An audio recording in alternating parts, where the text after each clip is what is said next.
Donald Trump. Donald Trump. Donald Trump. That Donald Trump will become the 47th President of the United States. We won!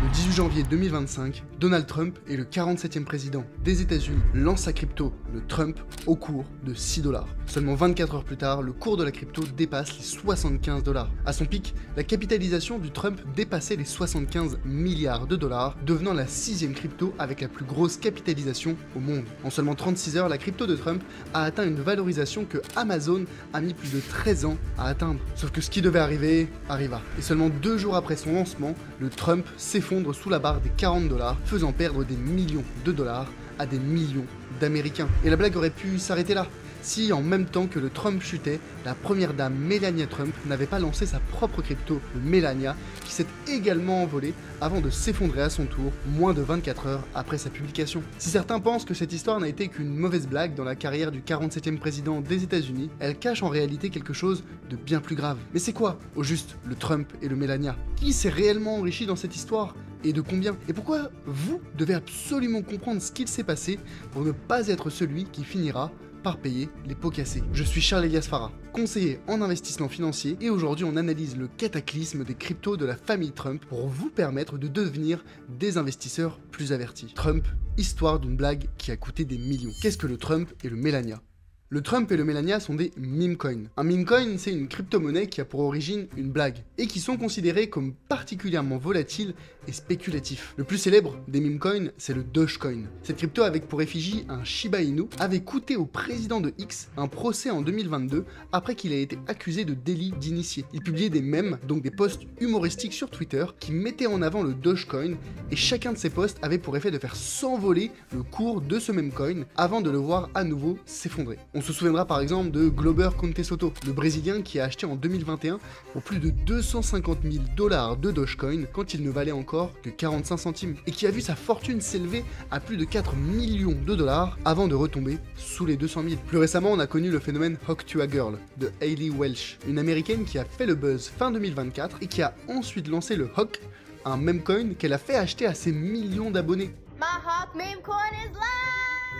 15 minutes après son lancement, sa crypto avait atteint une capitalisation de 490 millions de dollars et qui a ensuite perdu 96% de sa valeur seulement quelques heures après à cause de ventes en masse d'investisseurs inconnus. Créer une crypto-monnaie, en faire la promotion sur les réseaux sociaux, puis la revendre instantanément pour engendrer d'importants bénéfices, c'est un phénomène très connu dans l'écosystème crypto qui s'appelle le rug pull. Littéralement, tirer le tapis sous les pieds. Le Hawk est un exemple de rug pull, mais il y a aussi eu le Squid, popularisé en 2021 avec la sortie de la série Squid Game, qui a connu un succès planétaire. Des petits malins ont créé le meme coin Squid, sans aucun lien officiel avec les créateurs de la série ou Netflix. Ils ont profité de la notoriété de la série pour promouvoir leur jeton, qui a rapidement été valorisé plusieurs millions de dollars, puis ils ont disparu avec l'argent des investisseurs. Les meme coins n'ont aucune valeur intrinsèque, aucun projet, aucun rationnel économique, si ce n'est d'être des produits de pure spéculation qui vont enrichir ses créateurs, quelques initiés, et ruiner tous ceux qui arrivent après. Et c'est exactement ce que sont le Trump et le Melania,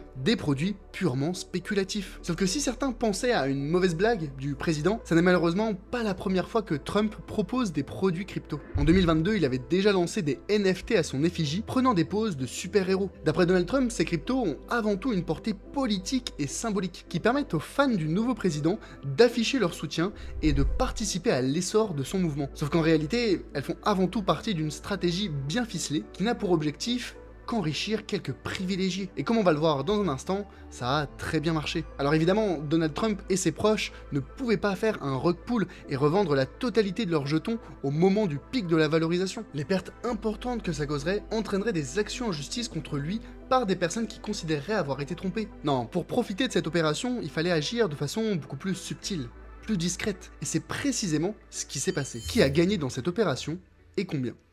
Il y a deux façons de s'enrichir grâce aux crypto-monnaies, les frais et les plus-values. Lorsque vous achetez ou vendez une crypto-monnaie, vous payez des frais de transaction. Une partie de ces frais est utilisée pour couvrir les coûts liés à l'exploitation de la technologie blockchain, et une autre partie permet de rémunérer l'intermédiaire qui a géré la transaction. Dans le cas de la crypto Trump, cet intermédiaire, c'est précisément l'équipe de Trump en charge de ce projet. Et rien que le premier jour de sa publication, le Trump a généré plus de 58 millions de dollars en frais de transaction. C'est pas mal. mais leur gain est en réalité beaucoup plus élevé. Et pour comprendre qui a profité du lancement de ces cryptos et à quelle hauteur, il faut analyser les tokenomics de ces cryptos, c'est-à-dire les aspects économiques de ces projets. Et quand on s'y plonge, on observe une statistique effrayante. Sur les 1 milliard de jetons Trump qui ont été créés, seulement 200 millions ont été mis en circulation. Les 800 millions restants sont détenus par un portefeuille appartenant à deux entités. CIC Digital LLC, une filiale de la Trump Organization, et Fight Fight Fight LLC, une autre entreprise récemment créée dont la propriété est incertaine, mais qui est une claire référence au fight de Trump lors de la tentative d'assassinat dont il a été victime et qui est sans aucun doute sa propriété. En clair, 80% des jetons Trump sont détenus par Trump et ses proches. Et c'est à peu près la même chose pour les jetons Melania. Rien que cette statistique, elle est complètement délirante quand on sait que pour un projet crypto habituel, les créateurs ne détiennent jamais plus de 10% de la quantité de jetons, sinon ces derniers pourraient influencer de façon trop importante le prix de la crypto, surtout à la baisse s'ils venaient à vendre. Au moment du pic, quand le Trump valait 75 $, les 800 millions de jetons détenus par Trump et ses proches avaient donc une valorisation proche de 60 milliards de dollars. À son cours actuel, qui se stabilise autour des 18 $, les 800 millions de jetons Trump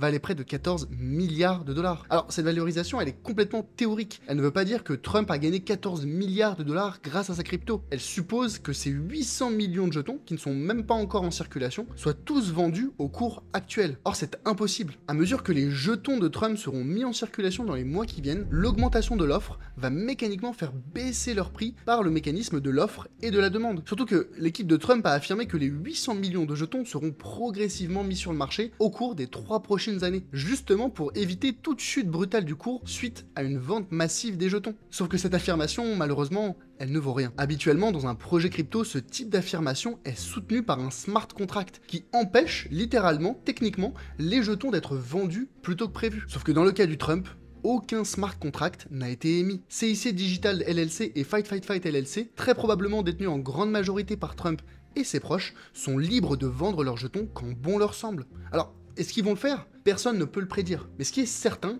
c'est qu'ils ont la capacité de le faire. Et malheureusement, des indices laissent penser que ça a déjà eu lieu. Un utilisateur de Reddit a identifié des transactions sur la blockchain Solana, où ont lieu les échanges de la crypto Trump, et qui laisse penser que des millions ont déjà été encaissés par des proches de Trump. 43 minutes avant l'annonce du lancement du jeton Trump par Donald Trump lui-même, un portefeuille a acheté pour plus de 6 millions de dollars de cette crypto. Ce portefeuille est donc très certainement détenu par un proche de Trump. Ce même portefeuille a ensuite transféré ses cryptos sur un autre portefeuille qui, lui, a ensuite vendu pour près de 33 millions de dollars de la crypto Trump seulement 20 minutes avant le lancement du jeton Melania. On savait que le lancement du jeton Melania allait faire baisser le cours de la crypto Trump, parce que beaucoup d'investisseurs allaient vouloir revendre leur position en Trump et aller vers la nouvelle crypto Melania. On savait donc que le cours du Trump allait très vite baisser, et c'était donc le moment parfait pour revendre en toute discrétion une grande quantité de la crypto Trump. Quand on analyse les mouvements de portefeuille similaires à celui-ci, ce sont près de 500 millions de dollars qui auraient été sécurisés par des proches de Trump dans ce qui semble être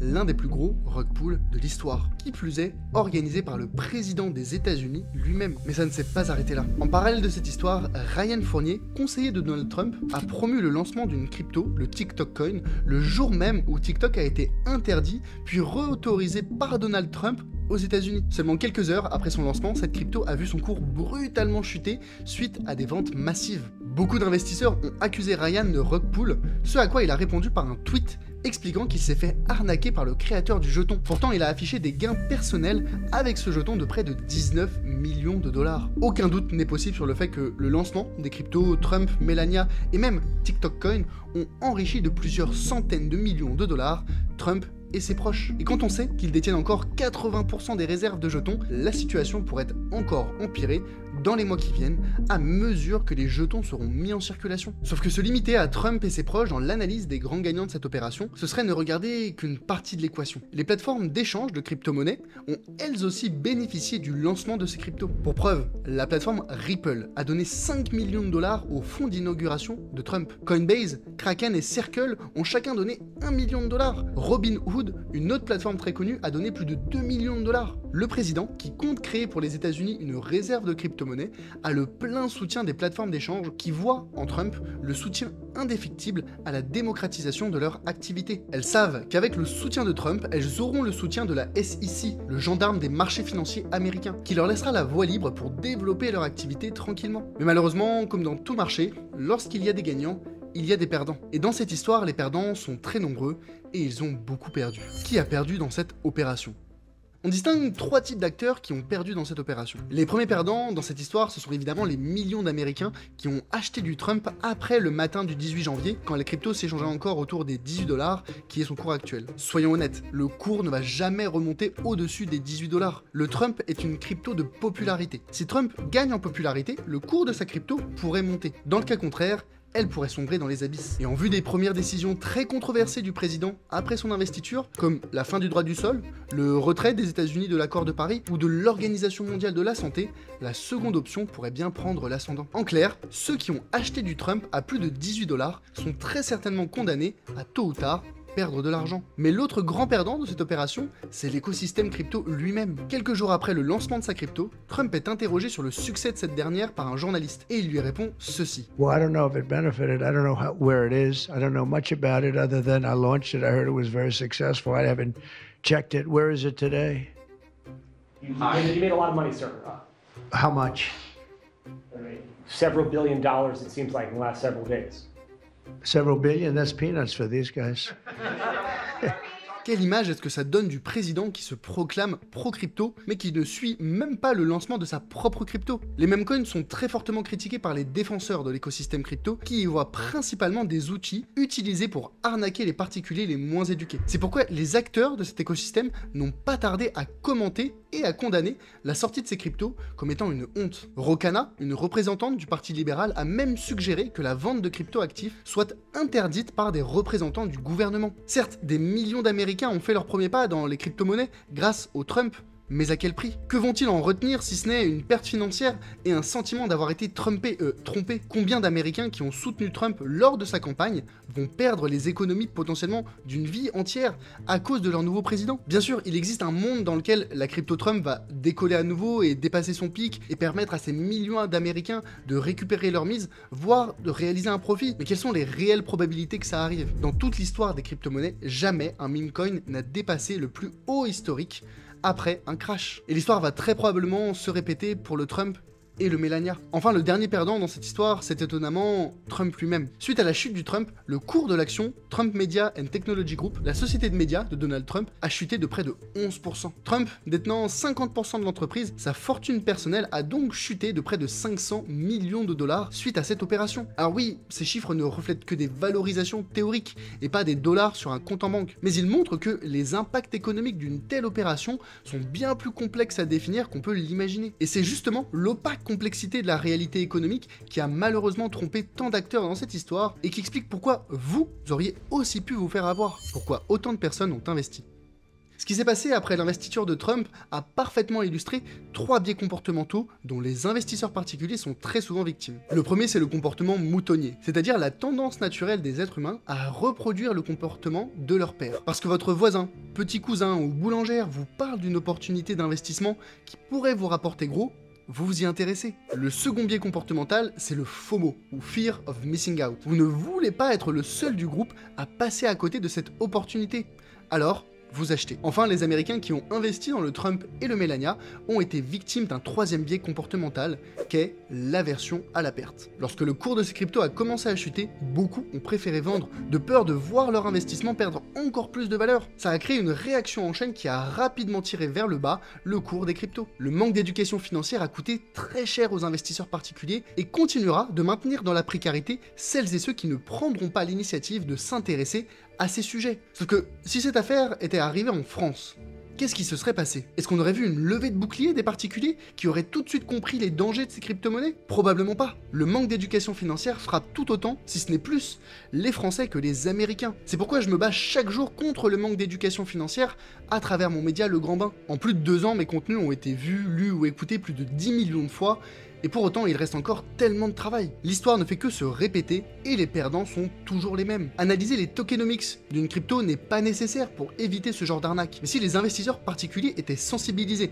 à ces biais comportementaux, à ce qu'est un meme coin ou au danger de l'investissement spéculatif, tout ceci ne serait pas arrivé ou en tout cas n'aurait pas eu les mêmes répercussions. Combien d'Américains ont acheté ces cryptos sans même avoir d'épargne de précaution? Combien de Français auraient fait la même erreur? Auriez-vous fait la même erreur? L'histoire des cryptos de la famille Trump n'est malheureusement pas finie. Dès qu'il y aura des actualités à ce sujet, je ferai de nouvelles vidéos dessus, donc pensez à vous abonner si ce n'est pas déjà fait. En attendant, si vous voulez vous forger une meilleure éducation financière que 99% des investisseurs particuliers, je vous recommande cette vidéo dans laquelle je vous explique comment devenir un investisseur autonome et performant. C'était Charles Elias, conseiller en investissement, et on se retrouve très bientôt pour une prochaine vidéo.